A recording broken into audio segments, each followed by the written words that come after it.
अस्सलाम वालेकुम वरहमतुल्लाह। एक मरतबा एक मुग़ल बादशाह ने एक ईरानी शहज़ादे की दावत की।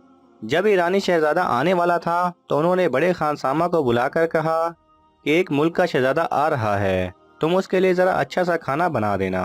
ये मेज़बान के लिए इज़्ज़त व वक़ार का मसला होता है। वो चाहता है कि मैं मेहमान को ऐसा खाना पेश करूं जैसे उसकी इज़्ज़त या जैसे मेरे दिल में उसकी मोहब्बत है। चुनाचे उसने कहा, बहुत अच्छा। जब ईरानी शहजादा अपने दोस्तों के हमरा आकर बैठा तो थोड़ी देर तक गुफ्तगू होती रही। फिर खाने का वक्त आया तो खान सामो को इशारा किया गया कि आप उनके खाने के लिए कुछ लाइए। चुनाचे वो एक बड़ा सा बर्तन ढका हुआ लाया। उसे ऊपर से खूब सजाया गया था जैसे गिफ्ट पैक होता है।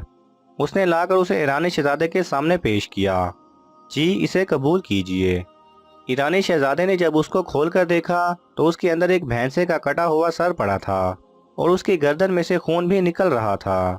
इंसान जब इस किस्म का मंजर देखता है तो उसको कराहत महसूस होती है। वो तो शहजादा था और उसने उस चीज़ को बहुत ही मायूब समझा कि मेहमान के सामने भैंसे का कटा हुआ सर लाया गया है। ये भी कोई बात है भला। जब उसने नागवारी का इजहार किया तो उस मुगल बादशाह ने खानसामा को बुलाकर कहा, आपने तो हमारी इज्जत बनाने की बजाय उल्टा बेइज्जती करवा दी। आपने तो मेहमान को नाराज कर दिया। हमने तो आपसे ये नहीं कहा था कि भैंसे का कटा हुआ सर सामने लाकर रखो, और सर भी ऐसा कि उसमें से खून भी बह रहा हो।